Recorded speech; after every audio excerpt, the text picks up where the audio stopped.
Jadi daripada hadis ni kita boleh lihat bahawasanya nasihat yang diaplikasikan dalam Islam ini adalah untuk mengajak beriman kepada Allah Subhanahu Wa Taala dan menyifatkan Allah dengan segala sifat kesempurnaan, mengimani kitab-kitab Allah yang diturunkan kepada rasul-rasulnya, Taurat, Zabur, Injil, Al-Quran.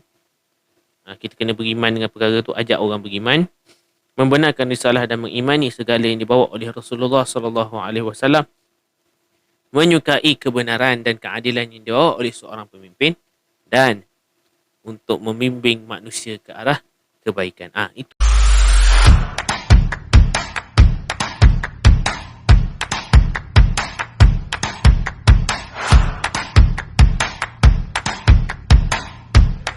Assalamualaikum warahmatullahi wabarakatuh. Alhamdulillah wassalatu wassalamu ala Rasulillah wa ala alihi wa ashabihi wa man walah.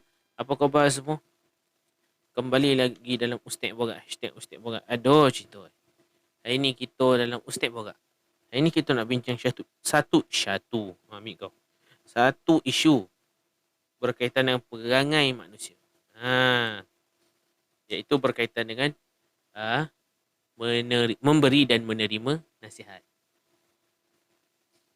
Muslimin muslimat sekalian, Islam ini merupakan nasihat yang sangat besar buat seorang manusia. Sebab apa?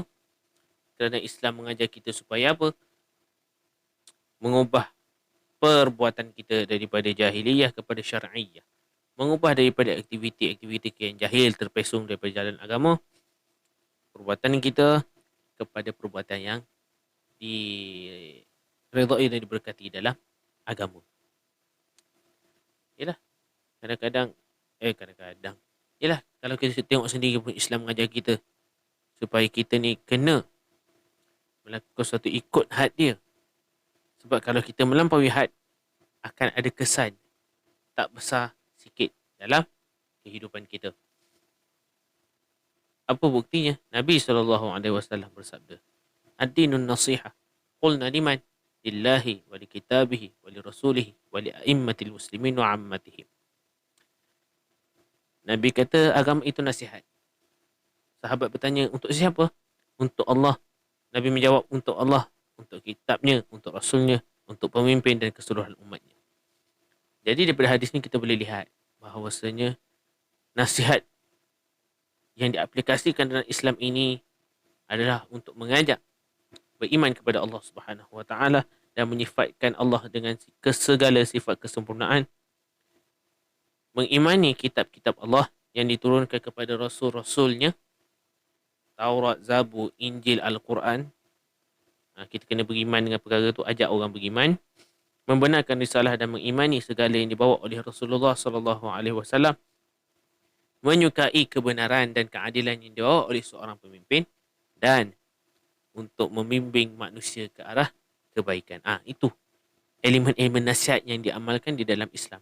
Jadi bila kita tengok hadis ni, kita boleh faham secara automatically kita memang ditugaskan ataupun kita mengalas tugas untuk menasihati orang.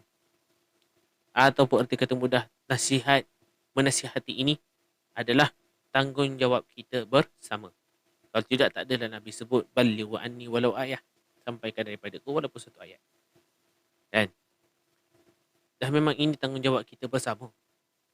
Bukan tanggungjawab Nabi je. Kita ni khalifah kat muka bumi, maka tanggungjawab menasihati memang atas diri kita. Nasihatkan diri wa imma orang lain. Macam tu. Muslimin muslimat sekalian, fenomena yang terjadi pada hari ini, orang susah menerima nasihat. Yang ni pun, perkara ni dah diakui dah oleh ulama kita, iaitu Imam Al-Ghazali rahimahullahu ta'ala di dalam kitabnya Ayyuhal Walad, kata apa? Wahai anakku yang tercinta, memberi nasihat itu sebenarnya mudah sahaja.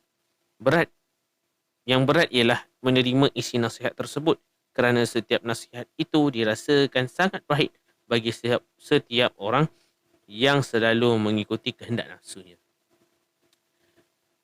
Nampak, Imam Al-Ghazali pun mengakui benda ni. Manusia memang susah menerima nasihat. Kerana apa? Kalah dengan nafsu dia. Dia mentaati nafsu dia. Bagi nasihat mudah, senang. Macam saya cakap sekarang ni, pompang. Tapi kalau orang nasihat kat saya, kadang-kadang saya pun susah nak terima. Hakikat manusia kita semua sama, kan? Jadi yang terjadi pada kali ini, masa kini ni, bila orang memberi nasihat, dia susah nak terima. Dia kata, apa pasal kau nak judge aku? Itu bagi yang menerima nasihat lah. Apa pasal kau nak judge aku? Kata akulah, aku macam ni pun Allah bagi aku gini gini gini gini. Bila orang nasihat tu, malah aku dengar, baik aku jadi dia aku, tak ikut orang. Pula dah. Itu lagi punah ranah kita. Itu yang menerima nasihat. Kalau yang memberi nasihat pula, kau ni pakai tudung macam ni, baik kau tak pakai tudung. Pula. Punah ranah kita. Hancur badarai. Tahu? Neraka lah tompek kau. Lagi sedap. Neraka dia bagi. Nampak? Sepatutnya, untuk yang menerima nasihat, perlu berlapang dada. Dan menerima nasihat tersebut. Sebab kita ni tak sempurna.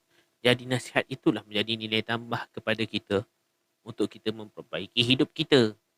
Bukannya kita makin dinasihat, makin menjadi-jadi.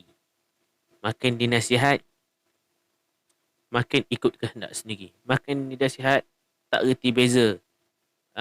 Mahligai dan duri. Nampak? Saya buat ni tak kena, ini tak kena, itu tak kena. Saya buat ni orang marah, saya buat tu orang marah. Tak, baik aku tak ikut cakap dia orang ni, baik aku jadi diri aku je. Salah ayat ni tuan-tuan. Salah. Kalau katakan dia nak jadi diri sendiri, ikutlah fitrah. Allah sebut dalam Quran, kullu mauludin yuladu 'alal fitrah. Setiap manusia itu lahirnya dengan fitrah. Apa fitrah kita? Islam fitrah kita. Sebab apa? Kita ni sebenarnya telah berjanji dengan Tuhan sejak kita lahir. Sebenarnya. Apa bukti Allah kata, wa id akhadha rabbuka min bani Adam min zuhurihim dhurriyyatahum wa ashhaduhum ala anfusihim alastu bi rabbikum qalu bala syahidna. Allah kata apa? Dan ingatlah ketika Tuhanmu mengeluarkan keturunan anak-anak Adam dari sulbi mereka, yakni sulbi ibu kita. Dan Allah mengambil kesaksian terhadap jiwa mereka seraya berfirman, bukankah aku ni Tuhan kamu? Maka bayi dalam rahim tadi berkata, ya kau Tuhan kami bersaksi. Nampak? Maka di sini kita dapat lihat, fitrah kita memang asal-asalnya Islam. Bergantung, Allah sambung lagi firman dia, bergantung kepada ibu bapa dia lah nak mencorakkan dia sebab menjadi Yahudi, Nasrani ataupun Majusi. Sambungan dia. Jadi saya ulang balik, kalau kata nak jadi diri sendiri, kau jadilah Muslim yang sejati. Dia bukan ikut kehendak sendiri. Kalau kau ikut kehendak sendiri, kau sebenarnya telah melampaui batas yang Islam berikan. Allah Subhanahu Wa Taala tak mengharamkan kau nak berhias. Allah Subhanahu Wa Taala tidak mengharamkan. Kerana apa? Buktinya Allah bagi tahu, ya ayyuhalladzina amanu la tuharrimu tayyibati ma ahallallahu lakum wa la ta'tadu innallaha la yuhibbul mu'tadin. Allah kata apa? Wahai orang-orang yang beriman, janganlah engkau haramkan perkara-perkara yang baik yang telah aku halalkan. Dan janganlah engkau melampaui batas, sesungguhnya Allah tidak suka orang yang melampaui batas. Jadi kita dapat lihat kat sini bahawa Allah Subhanahu Wa Taala tak suka kita mengikut hawa nafsu kita sehingga melampaui batas. Jadi itu sebab kita ni kalau ada beberapa masalah, kembalilah kepada fitrah kita.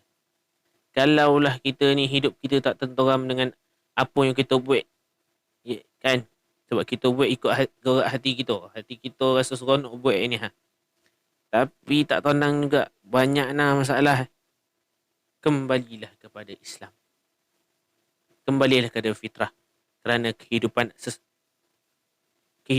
yang asal itu lebih baik daripada kehidupan yang kita telah ubah resminya. Ya? Dan isu isu untuk orang yang menasihati pula ni pun satu hal juga. Pun satu. Kau nak togo, jangan label dia. Kan?